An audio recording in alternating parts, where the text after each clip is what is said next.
उपस्थित आपल्या कार्यक्रमाचे अध्यक्ष प्रमुख पाहुणे, माझे ज्युनियर कॉलेजचे सहकारी आणि प्राथमिक विभागाचे सहकारी, सर्वांचा आभार आणि आपल्या सर्वांचा आभार.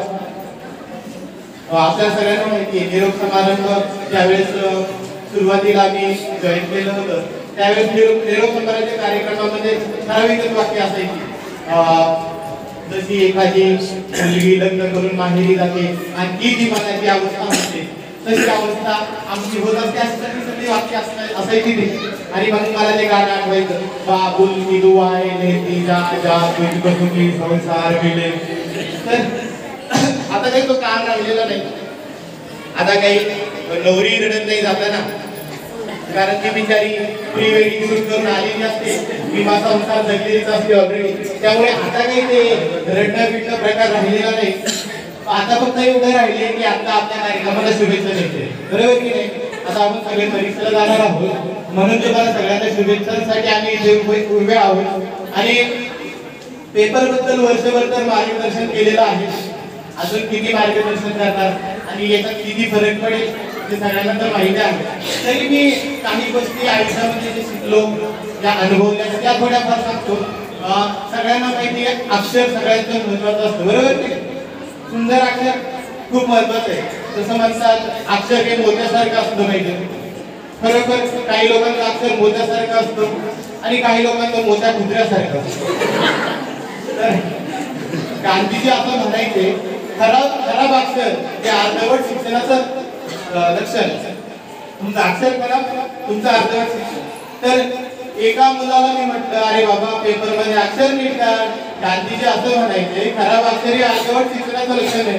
तो म्हटलं, काय करणार सर, गरीबाचं असंच असतं.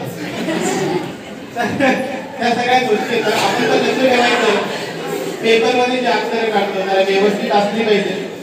स्पेलिंग बघा, इंग्रजीच्या बाबतीत स्पेलिंग खूप महत्वाचे. आता हे वर्ष एक पेपर मध्ये पेपर तपासताना मी निबंध वाचला. निबंधाचं टायटल पाहून मला धक्का बसला. निबंधाचं टायटल होतं माय फेवरेट हबी. मी घाबरलो, म्हटलं माय फेवरेट हबी. बोर्डाचं डोकं फिरले, निबंध असे पण येत असतात का. मी पहिला प्रश्नपत्रिका शोधली, कुठे प्रश्नपत्रिका, कोण असेल बोर्डाचा पेपर सेंटर तो की ज्यांनी असा निबंध दिलेला पोरांना. मी ती प्रश्नपत्रिका बघितली आणि निबंध बघत गेलो. तिथे निबंध होता माय फेवरेट हॉबी आणि हिने केलं होतं माय फेवरेट हॉबी. एका अक्षरामुळे काय काय होऊ शकतात हे तुम्ही समजू शकता. तिने पुढे लिहिलं होतं I have many many hobbies.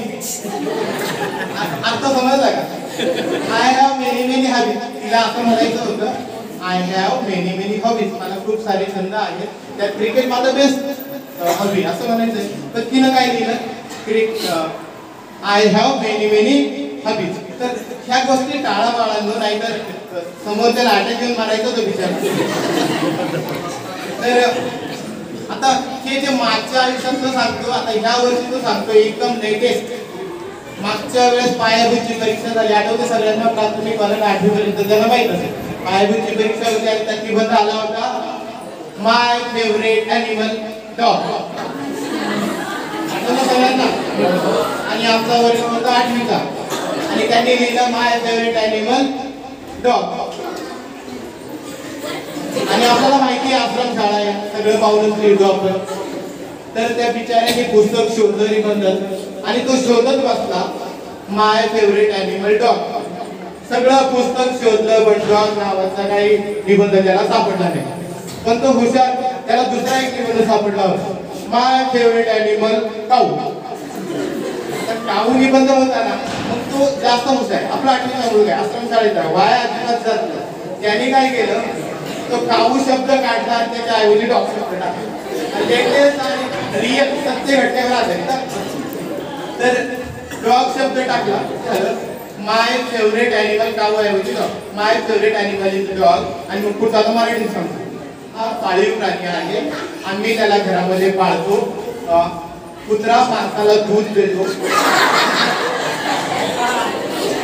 कुत्र्याचे दूध हे अति पोषक असते. म्हणजे सांगायचं होतं गाईचं पण लिहिले वाक्य तर त्याचे अर्थ कसं करतात ते बघा. तुमच्याचं दूध अतिशय पोषक असतं, लहान मुलांना बाळांना शरीराला वाढीसाठी खूप महत्वाचं असतं आणि पुढे लिहिलं त्याने कुत्र्याच्या दुधापासून आपण वेगवेगळे पदार्थ बनवतो. लस्सी, श्रीखंड, खूप सारे पदार्थांची नावं लिहिली आणि त्याच्या पुढे लिहिलं कुत्र्याच्या दुधापासून बनवलेली खीर मला खूप आवडते आणि बंद त्यांनी लिहिला. आणि पुढे काय लिहिलं, कुत्रा हा आपला राष्ट्रीय पशु आहे, सर्व लोक दिवाळीला त्याची पूजा करतात, माझी आई आणि मी कुत्र्याच्या पाया पडतो. आणि त्याच्यानंतर शेवट एकदम चांगला गेला, म्हणजे जसं आपला गोमाता म्हणतो ना तसं त्याने सांगितलं कुत्रा ही आपली माता आहे, त्याला कुत्रा माता म्हणतात. नाव मदर म्हणतात ना, त्यांनी डॉग मदर. तर अशा पद्धतीनं खूप सारे निबंध तुम्ही लिहिलं. तर हे आपल्याला हे झालं आपलं न्यू इन्व्हेन्शन. आणि अजून एक गोष्ट आपल्यामध्ये होते, आपण कॉपी करतो एकदम मागच्याचं पुढच्याचं पाहून लिहिण्यामध्ये आपल्याला वाटतं आपला पुरुषार्थ आहे.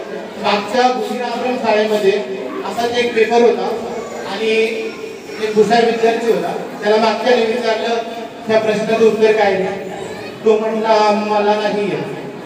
तर ती होती तो होता एका वाक्याचा प्रश्न, त्या मागच्याचं उत्तर लिहिलं मला नाही येत. जसं त्याने मागच्याने लिहिलं त्या प्रश्नाचं उत्तर मला नाही येत, त्याने सांगितलं मला येत नाही, त्याला असं म्हणायचं होतं, त्याने त्या प्रश्नाचं उत्तर लिहून सांगितलं मला नाही येत. आता ते मला नाही येत असं झालं, आपल्याकडे जसं व्हायरस येतो ना कोरोना, त्या भारतात गेला तसं ते व्हायरस पूर्ण.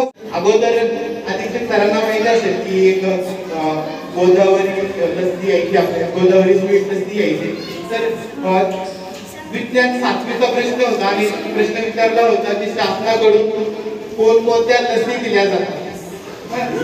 तर आपल्याकडे पोलिओची दिली होती, कोरोनाची वॅक्सिन, अशा वेगवेगळ्या लसी दिल्या जातात. मुलांनी काय उत्तर लिहिलं, शासनाकडून. बरोबर आहे, शासनाकडून आपल्याला गोदावरी स्वीट लसी दिली जाते. तर उत्तर बरोबर आहे, शासनाकडूनच मिळते, पण ती लस आणि या लसीमध्ये फरक आहे ना. तर थापा मारताना पण थोडं भान ठेवा की काय थापा मारते. एका मुलीला प्रश्न होता की पुढील वाक्याचा काळ ओळख, मराठीचा प्रश्न, आई कामाला जाते, काळ ओळख. तिने सांगितलं दुष्काळ. विचारशक्तीला तोडते आपली आश्रमशाळा, अजिबात विचारशक्तीला तोडते. आश्रमशाळेचा एक विद्यार्थी गेला इंटरव्ह्यूसाठी आणि त्या सेक्युरिटी गार्डने विचारलं, अडवलं त्याला, वेट प्लीज. त्याला सांगितलं थांब जरा.